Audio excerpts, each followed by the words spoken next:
चीन के मरकजी नसरी गरवा को हान कहा जाता है। चीनी हरूफ को हानजी कहा जाता है। चीनी जुबान को हानयू भी कहा जाता है। चीनी कदीम मरबूसात को इज्तिमाई तौर पर हानफू कहा जाता है। हान का क्या मतलब है?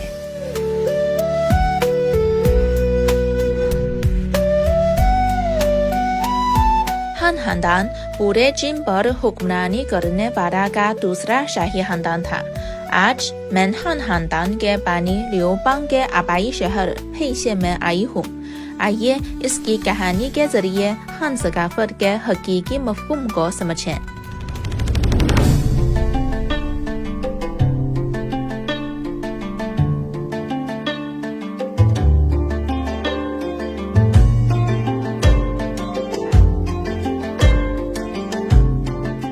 हान खानदान के बानी लियोबांग असल में एक आम किसान थे और सुसुइटी नामी इस जगह पर एक मामूली एहलकार के तौर पर खिदमत अंजाम देते थे।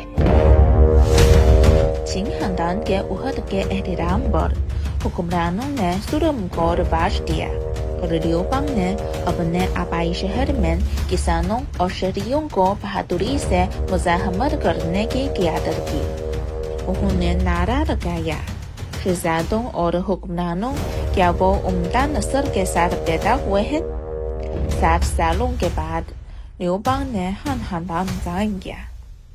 ये रहना आज तक राइज है जो चीनी अवाम के जुर्म के सामने बेनियाज और आखिर दम तक रहने की जज्बे की नुमाइंदगी करता है।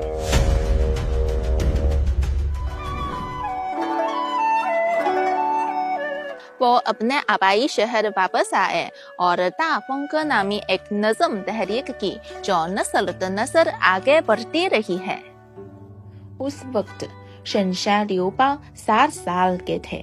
उन्होंने तमाम दर मरातिब के बावजूद अपने हम वतनों के साथ फतह का जश्न मनाया और गाया, तेज हवा चल रही है और बादल उड़ रहे हैं।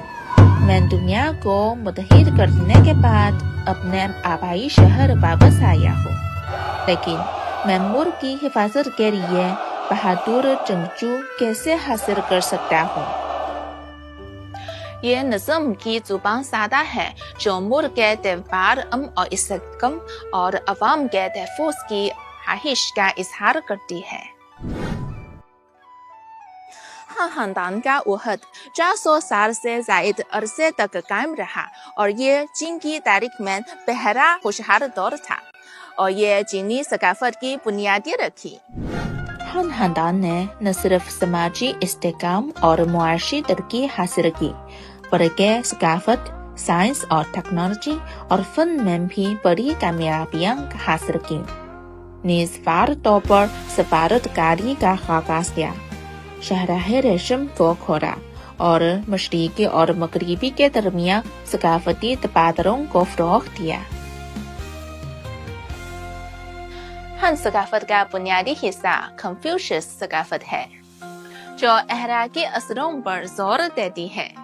हान खानदान ने सियासत में फसीलत और कानून की हुक्मरानी के इम्तिजाज की वकालत की, बादशाह की खूबी और हुकूमत के इंसाफ पर जोर दिया।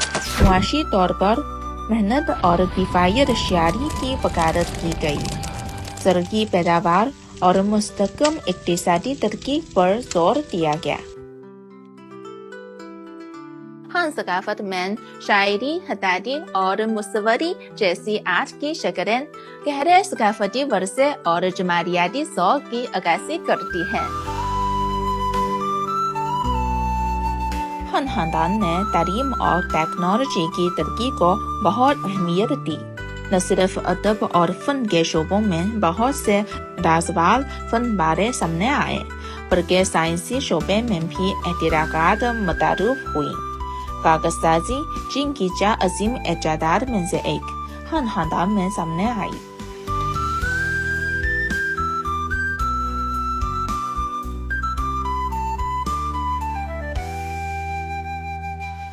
तवीर मददी तरक्की में हान सकाफत दीगर सकाफतों को मुसलसल जज्ब और मरबूत किया है, जिससे जामियत खुसूसियात मौजूद में आए। ہن خاندان نے قومی ثقافتوں کے انضمام اور ترقی کو فروغ دینے کے لیے پالیسیوں کا ایک سلسلہ نافذ کیا، دوسرے قومیتوں کے ساتھ امن قائم کیا اور دور دراز علاقوں کے انسانی انتظام کو نافذ کیا۔ ہن خاندان مذہبی عقائد میں متنوع تھے اور دوسرے مذاہب بھی موجود اور ترقی یافتہ تھے۔